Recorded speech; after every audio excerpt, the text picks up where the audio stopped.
ಎಲ್ಲ ಒಂದು SLC ವಿದ್ಯಾರ್ಥಿಗಳಿಗೆ ಪ್ರೋಸಿಕ PCL ಚಾನಲ್ಗೆ ಸ್ವಾಗತ. ನಾನು ಚೇತನ್ ಕೆ. ಇವತ್ತಿನ ಈ ಒಂದು ವಿಡಿಯೋದಲ್ಲಿ ನಿಮಗೆ SLC FA4 ಎಕ್ಸಾಮ್ಗೆ ವಿಜ್ಞಾನ ವಿಷಯದ ಒಂದು ಪ್ರಶ್ನೆ ಪತ್ರಿಕೆ ಉತ್ತರ ಸಹಿತ ನೋಡೋಣ. ಈ ಒಂದು ಕ್ವಶನ್ ಪೇಪರು ವೆರಿ ಇಂಪಾರ್ಟೆಂಟು ನಿಮ್ಮೊಂದು FA4 ಎಕ್ಸಾಮ್ಗೆ. ಇಲ್ಲಿ ಯಾವ ರೀತಿ ಪ್ಯಾಟರ್ನ್ ಕೊಟ್ಟಿದ್ದಾರೆ, ಇದೇ ಪ್ಯಾಟರ್ನಲ್ಲಿ ನಿಮ್ಮೊಂದು FA4 ಎಕ್ಸಾಮ್ನ ಕ್ವಶನ್ ಪೇಪರ್ ಇರ್ತದೆ. ಅಷ್ಟೇ ಅಲ್ಲದೆ ಕ್ವಶನ್ ಕೂಡ ರಿಪೀಟ್ ಆಗ್ತವೆ, ಜೊತೆ ಐಡಿಯಾ ಬರ್ತದೆ ನಿಮಗೆ ಯಾವ ರೀತಿ ಕ್ವಶನ್ ಬರ್ತವೆ ಅಂತ. ಟಾಪಿಕ್ ಕೊನೆಗೆ ನೋಡಿ, ಖಂಡಿತ ನೋಡಿ, ತುಂಬಾ ಇಂಪಾರ್ಟೆಂಟ್ ವಿಡಿಯೋ. ಓಕೆ, ಬನ್ನಿ ಇವತ್ತಿನ ಈ ವಿಡಿಯೋನ ಶುರು ಮಾಡೋಣ. ಅದಕ್ಕಿಂತ ಮುಂಚೆ ಯಾರೆಲ್ಲ ಫಸ್ಟ್ ಟೈಮ್ ನಮ್ಮ ಚಾನಲ್ ನೋಡ್ತಾರ ಅಥವಾ ಚಾನಲ್ ನೋಡ್ಕಾರು ಸಬ್ಸ್ಕ್ರೈಬ್ ಮಾಡಿಲ್ಲ, ತಪ್ಪದಲ್ಲಿ ಚಾನಲ್ ಸಬ್ಸ್ಕ್ರೈಬ್ ಮಾಡ್ಕೊಳ್ಳಿ. ಯಾಕಂದ್ರೆ ನಿಮಗೆ ಅನುವಲಿಸ ಮುಗಿಯವರೆಗೆ ಎಲ್ಲ ವಿಷಯಗಳ ಪಾಸಿಂಗ್ ಪ್ಯಾಕೇಜ್ಗಳು, ಸ್ಕೋರಿಂಗ್ ಪ್ಯಾಕೇಜ್ಗಳು, ಅಷ್ಟೇ ಅಲ್ಲದೆ ಫಿಕ್ಸ್ ಅಂತ ಪ್ರಶ್ನೆಗಳು, ಕ್ವಶನ್ ಪೇಪರ್ಗಳು ಹೆಲ್ಪ್ ಆಗ್ತವೆ. ಅವೆಲ್ಲ ಬೇಕು ಅಂತ ಅನ್ನೋರು ತಪ್ಪದೆ ನಮ್ಮ ಒಂದು ಚಾನಲ್ ಸಬ್ಸ್ಕ್ರೈಬ್ ಮಾಡ್ಕೊಳ್ಳಿ, ಕಡ್ಡಾಯ ಮಾಡ್ಕೊಳ್ಳಿ. ನೀವು ಮಾಡ್ಕೊಂಡ್ರೆ ಮಾತ್ರ ಎಲ್ಲ ವಿಡಿಯೋ ಸಿಗ್ತವೆ, ಖಂಡಿತ ಮಾಡ್ಕೊಳ್ಳಿ. ಮಾಡಿದ್ರಾ ಜೊತೆಗೆ ವಿಡಿಯೋನ ಲೈಕ್ ಮಾಡಿಬಿಟ್ಟು ಎಲ್ಲ ಫ್ರೆಂಡ್ಸ್ಗೆ ಶೇರ್ ಮಾಡಿ. ಯಾರೆಲ್ಲ ಫ್ರೆಂಡ್ಸ್ ನಮಗೆ 10th ಅಲ್ಲಿ ಅವ್ರಿಗೆ ಶೇರ್ ಮಾಡಿಬಿಟ್ಟು ಹೆಲ್ಪ್ ಮಾಡಿ, ಮಾಡ್ತಾರಲ್ವಾ, ಹೆಲ್ಪ್ ಮಾಡಿ ಫ್ರೆಂಡ್ಸ್ಗೆ. ಬನ್ನಿ ಇವತ್ತಿನ ವಿಡಿಯೋನ ಶುರು ಮಾಡೋಣ.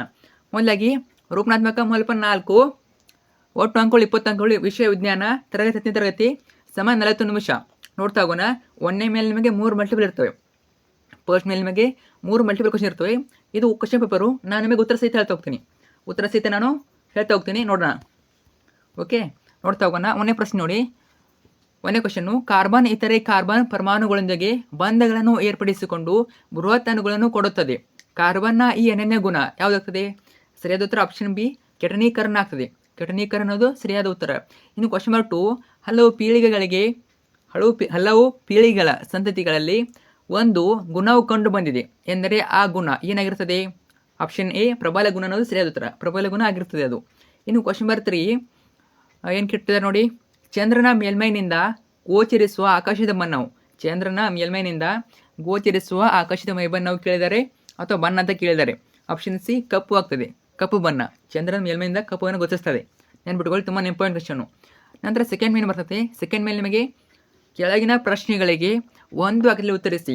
ಒಂದು ಅಂಕದ 2 ಪ್ರಶ್ನೆ ಇರ್ತವೆ, ಟೋಟಲಾಗಿ 2 ಅಂಕ. ಪ್ರತಿಯೊಂದಕ್ಕೆ ಎಷ್ಟು ಅಂಕ? 1 ಅಂಕ. ನೋಡಿ, ತುಂಬಾ ಇಂಪಾರ್ಟೆಂಟ್ ಕ್ವಶನ್ಗಳು, ಕರೆಕ್ಟಾಗಿ ನೋಡ್ಕೊಳ್ಳಿ. ಕ್ವಶನ್ ನಂಬರ್ 5, ಸಾಮಾನ್ಯ ದೃಷ್ಟಿಯುಳ್ಳವರಿಗೆ ದೂರ ಬಿಂದು ಮತ್ತು ಸಮೀಪ ಬಿಂದುಗಳಾವು ಕೇಳಿದರೆ. ದೂರ ಮತ್ತು ಸಮೀಪ ಬಿಂದುಗಳಾವು ಕೇಳಿದರೆ. ದೂರ ಬಿಂದು ಅನಂತ ದೂರ ಆಗ್ತದೆ, ಸಮೀಪ ಬಿಂದು 25 ಸೆಂಟಿಮೀಟರ್ ಆಗ್ತದೆ. ಅರ್ಥಾಯ್ತಾ? ದೂರ ಅಂತ ಬಂದಾಗ ಅನಂತ ದೂರ, ಸಮೀಪ ಬಿಂದು 25 ಸೆಂಟಿಮೀಟರ್ ಆಗ್ತದೆ. Very important. 1 ಮಾರ್ಕ್ಸ್ ಅಥವಾ 2 ಮಾರ್ಕ್ಸಲ್ಲಿ ಕೇಳಿಕತ್ತಾರೆ. ನೆಕ್ಸ್ಟ್ ಕ್ವಶನ್ ನಂಬರ್ 5 ನೋಡಿ. ಬೆಂಜಿನ್ ಅನುಸೂತ್ರ ಮತ್ತು ರಚನಾ ಸೂತ್ರ ಬರೆಯಿರಿ. ಬೆಂಜಿನ್ ಅನುಸೂತ್ರ ಮತ್ತು ರಚನಾ ಸೂತ್ರ ವೆರಿ ಇಂಪಾರ್ಟೆಂಟು. ಒಂದರ ಅನುಸೂತ್ರ ಮತ್ತು ಸ್ನಾತಕ ಕೇಳ್ತಾರೆ. ಅರ್ಥ ಆಯ್ತಾ? ಅನುಸೂತ್ರ ಮತ್ತು ರಚನಾ ಸೂತ್ರ ಕೇಳ್ತಾರೆ. ಕರೆಕ್ಟಾಗಿ ನೋಡ್ಕೊಳ್ಳಿ, ಎಲ್ಲ ನೋಡ್ಕೊಳ್ಳಿ. ಯಾವೆಲ್ಲ ಅನುಸೂತ್ರ ಇವೆ, ಯಾವೆಲ್ಲ ರಚನಾ ಸೂತ್ರ ಇವೆ, ಎಲ್ಲ ನೋಡ್ಕೊಳ್ಳಿ. ಅದರಲ್ಲಿ ಒಂದು ಬಂದು ಬರ್ತದೆ ನಿಮ್ಮ FA4 ಎಕ್ಸಾಮ್ಗೆ. ಕರೆಕ್ಟಾಗಿ ನೋಡ್ಕೊಳ್ಳಿ, ಕೇಳ್ಬೋದು. ಬೆಂಜಿನ್ ನೋಡ್ಕೊಳ್ಳಿ, 6 S6 ಅರ್ಥ ಆಯ್ತಾ? ಇದು ಆಗ್ತದೆ, ನೋಡ್ಕೊಳ್ಳಿ. ಬೆಂಜಿನ್ ರಚನೆ ನೀವೇನು ಬರಬೇಕು? ಅನುಸೂತ್ರ ಜೊತೆಗೆ ರಚನಾ ಸೂತ್ರನೂ ಬರಬೇಕು.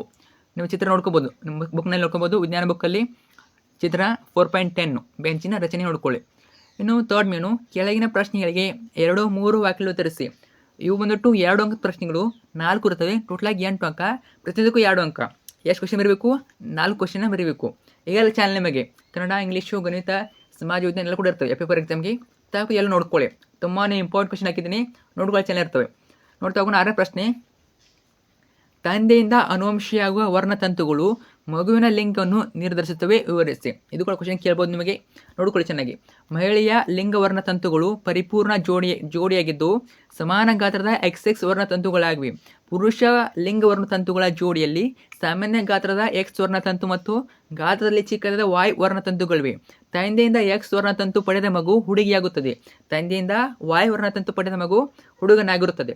ಇನ್ನು ಕ್ವಶನ್ ನಂಬರ್ 7, ಕೊಟ್ಟಿರುವ ಆಹಾರ ಸರಪಳಿಯನ್ನು ಗಮನಿಸಿ, ಕೆಳಗಿನ ಪ್ರಶ್ನೆಗಳಿಗೆ ಉತ್ತರಿಸಿ. ಕೊಟ್ಟಿದ್ದಾರೆ ನೋಡಿ, ಆಹಾರ ಸರಪಳಿ ನೋಡ್ಕೊಳ್ಳಿ. ಹಸಿರು ಸಸ್ಯಗಳಿಂದ ಜಿಂಕೆ, ಹುಲಿ. ಇಲ್ಲಿ ಏನು ಕ್ವಶನ್ ಕೊಟ್ಟಿದ್ದಾರೆ ನೋಡಿ.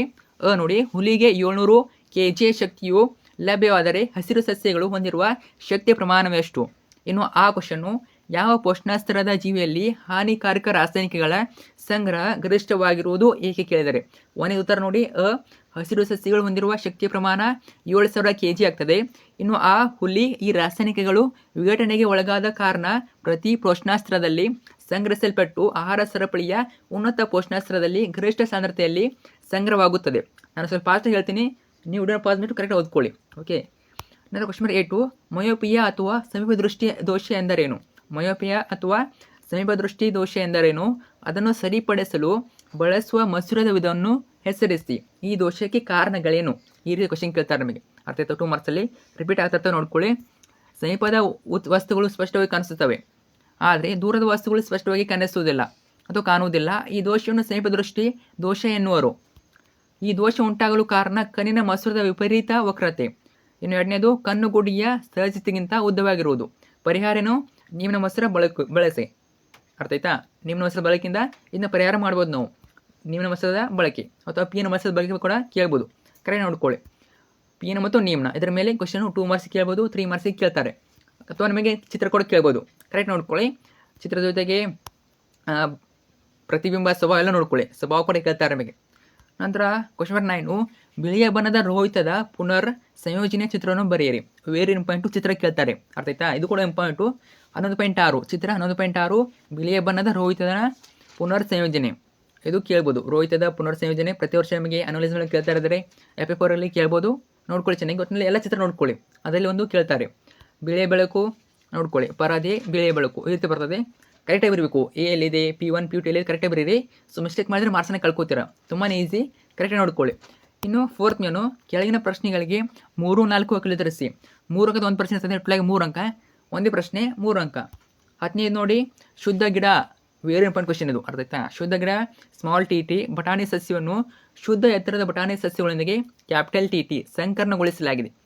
ಕರೆಕ್ಟಾಗಿ ನೋಡ್ಕೊಳ್ಳಿ. ಎಲ್ಲಿ ಸ್ಮಾಲ್ TT ಇರ್ತದೆ, ಎಲ್ಲಿ ಕ್ಯಾಪಿಟಲ್ TT ಇರ್ತದೆ. ಇನ್ನು ಏಕತಳೀಕರಣದ F2 ಪೀಳಿಗೆಯಲ್ಲಿ ದೊರೆಯುವ ಫಲಿತಾಂಶವನ್ನು ಚೆಕ್ಕರ್ ಬೋರ್ಡ್ ಸಹಾಯದಿಂದ ವ್ಯಕ್ತಪಡಿಸಿ ಮತ್ತು ಸಸ್ಯಗಳ ಕಾಣಿಸ್ತೀನಿ ವೇಟ್ ಮಾಡಿ. ಸಸ್ಯಗಳ ವಿಧಗಳ ಅನುಪಾತವನ್ನು ತಿಳಿಸಿ.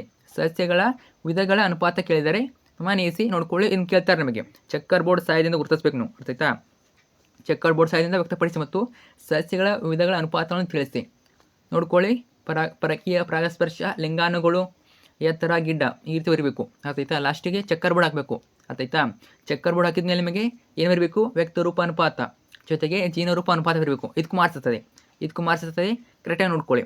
ಚೆಕ್ಕರ್ ಬೋರ್ಡಿಗೆ ಮಾಡಿಸುತ್ತದೆ, ಅನುಪಾತಕ್ಕೂ ಮಾಡಿಸುತ್ತದೆ. ಕರೆಕ್ಟಾಗಿ ನೋಡ್ಕೊಳ್ಳಿ. ಇನ್ನು ನೆಕ್ಸ್ಟ್ ಮೇನು 5ನೇ ಮೇನು ಕೆಳಗಿನ ಪ್ರಶ್ನೆಗಳಿಗೆ 4, 5 ಅಂಕಗಳು ತರಿಸಿ. 4 ಅಂಕದ 1 ಪ್ರಶ್ನೆ, ಟೋಟಲಾಗಿ 4 ಅಂಕ. ಇದು 3 ಅಂಕ ಆಯಿತು. ಇದು ಇನ್ನು 4 ಅಂಕದ 1 ಪ್ರಶ್ನೆ ನೋಡಿ. ಇಲ್ಲಿ AB ಅಂತ ಕ್ವಶನ್ ಕೊಡ್ತಾರೆ ಅಥವಾ 1, 2 ಅಂತ ಕ್ವಶನ್ ಕೊಡ್ತಾರೆ. 11 ಕ್ವಶನ್ ನೋಡಿ. ಪರ್ಯಾಪ್ತ ಮತ್ತು ಅಪರ್ಯಾಪ್ತ ಕಾರ್ಬನ್ ಸಂಯುಕ್ತಗಳಿರುವ ಯಾವುದಾದರೂ 2 ವ್ಯತ್ಯಾಸಗಳನ್ನು ಬರೆಯಿರಿ. 2 ವ್ಯತ್ಯಾಸ ಕೇಳಿದರೆ. ಇನ್ನು 2ನೇ ಕ್ವಶನ್ನು ಈ ಕೆಳಗಿನ ಕಾರ್ಬನ್ ಸಂಯುಕ್ತಗಳ ಅನುಸೂತ್ರ ಮತ್ತು ರಚನಾ ವಿನ್ಯಾಸ ಬರೆಯಿರಿ. ಯಾವ ಕೊಟ್ಟಿದ್ದಾರೆ? ಪೆಂಟೇನ್ ಮತ್ತು ಸೈಕ್ಲೋಹೆಕ್ಸೇನ್. ಕರೆಕ್ಟಾಗಿ ನೋಡ್ಕೊಳ್ಳಿ. ಎಲ್ಲ ನೋಡ್ಕೊಳ್ಳಿ. ಎಲ್ಲದರ ಸಂಯುಕ್ತಗಳ ಅನುಸೂತ್ರ ಮತ್ತು ರಚನಾ ವಿನ್ಯಾಸ ನೋಡ್ಕೊಳ್ಳಿ. ರಚನಾ ವಿನ್ಯಾಸ ಅನುಸೂತ್ರ ಎರಡರಲ್ಲಿ ಕೇಳ್ತಾರೆ. ಅದು 1 ಮಾರ್ಕ್ಸ್ ಕೂಡ ಅನುಸೂತ್ರ ಕೇಳ್ಬೋದು, ರಚನಾ ವಿನ್ಯಾಸ ಕೇಳ್ಬೋದು. ಕರೆಕ್ಟಾಗಿ ನೋಡ್ಕೊಳ್ಳಿ. ಕೆಲವೊಂದು ನಿಮಗೆ 3 ಮಾರ್ಕ್ಸಿಗೆ ಕೇಳ್ತಾರೆ, ಕೆಲವೊಂದು 4 ಮಾರ್ಕ್ಸಿಗೆ ಕೇಳ್ತಾರೆ. ಈ ರೀತಿ AB ಅಂತ ಕೊಟ್ಟಾಗ 4 ಮಾರ್ಕ್ಸಿಗೆ ಕೇಳ್ತಾರೆ. ಒಂದೇ ಕೊಟ್ಟರೆ 3 ಮಾರ್ಕ್ಸ್ 2 ಮಾರ್ಕ್ಸ್ ಕೇಳ್ತಾರೆ. ಅರ್ಥ ಆಯ್ತಾ? ಪರ್ಯಾಪ್ತ ಸಂಯುಕ್ತಗಳು ಅಪರ್ಯಾಪ್ತ ಸಂಯುಕ್ತಗಳು ಉತ್ತರವೇ ಇದನ್ನು ಪಾದ್ಮೆಟ್ಟು ಉತ್ತರ ನೋಡ್ಕೊಳ್ಳಿ. ತುಂಬಾ ಈಸಿ ಇರ್ತವೆ. ಕರೆಕ್ಟ್ ನೋಡ್ಕೊಳ್ಳಿ. ನೆಕ್ಸ್ಟು ಇದು ಲಾಸ್ಟ್ನೇದು ಕೂಡ ಆನ್ಸರ್ ಇದೆ. ಕರೆಕ್ಟಾಗಿ ನೋಡ್ಕೊಳ್ಳಿ. ಅರ್ಥ ಆಯ್ತಾ? ರಚನಾ ಸೂತ್ರ, ರಚನಾ ವಿನ್ಯಾಸ, ರಚನಾ ಸೂತ್ರ ಎರಡು ನೋಡ್ಕೊಳ್ಬೇಕು. ಅನುಸೂತ್ರ ಕೂಡ ಇಂಪಾರ್ಟೆಂಟು. ಅನುಸೂತ್ರ ಮೇಲೆ ನೀವು ರಚನಾ ವಿನ್ಯಾಸನ ಕ್ರಿಯೇಟ್ ಮಾಡ್ತೀರಾ. ಇಷ್ಟೇ. ಅನುಸೂತ್ರ ಆಗ್ತದೆ C/H ಅನ್ನು. ರಚನಾ ವಿನ್ಯಾಸ ಈ ರೀತಿ ಬರ್ತದೆ ನೋಡಿ. ಕರೆಕ್ಟಾಗಿ ನೋಡ್ಕೊಳ್ಳಿ. ಸ್ವಲ್ಪ ಮಿಸ್ಟೇಕ್ ಮಾಡಿದ್ರು ಮಾರ್ಕ್ಸನ್ನು ಕಳ್ಕೋತೀರಾ. ಒಟ್ಟಿನಲ್ಲಿ ಟ್ರೈ ಮಾಡಿ. ತುಂಬಾ ಈಸಿ. ನಿಮ್ಮ ಟೆಕ್ಸ್ಟ್ನಲ್ಲಿ ಎಲ್ಲ ಕೊಟ್ಟಿದ್ದಾರೆ. ಎಲ್ಲ ಅನುಸೂತ್ರ ನೋಡ್ಕೊಳ್ಳಿ, ರಚನಾ ವಿನ್ಯಾಸ ನೋಡ್ಕೊಳ್ಳಿ. ಈಗೆಲ್ಲ ಚಾನಲ್ ನಿಮಗೆ FF4 ಹಾಕಿರ್ತೀನಿ. ಕನ್ನಡ, ಇಂಗ್ಲೀಷು, ಗಣಿತ, ಸಮಾಜ ವಿಜ್ಞಾನ ಎಲ್ಲ ಕೊಟ್ಟಿರ್ತವೆ. ಅವು ನೋಡ್ಕೊಳ್ಳಿ, ಚೆನ್ನಾಗಿ ಓದ್ಕೊಳ್ಳಿ. ಫ್ರೆಂಡ್ಸಿಗೆ ಶೇರ್ ಮಾಡಿ ಅಥವಾ ಇದ್ರ ಬಗ್ಗೆ ಡೌಟ್ ಇದ್ರೆ ಕಮೆಂಟ್ ಮಾಡಿ. ಈ ಕ್ವಶನ್ ಪೇಪರ್ ಬಗ್ಗೆ ಡೌಟ್ ಇದ್ರೆ ಕಮೆಂಟ್ ಮಾಡಿ. Thank you so much.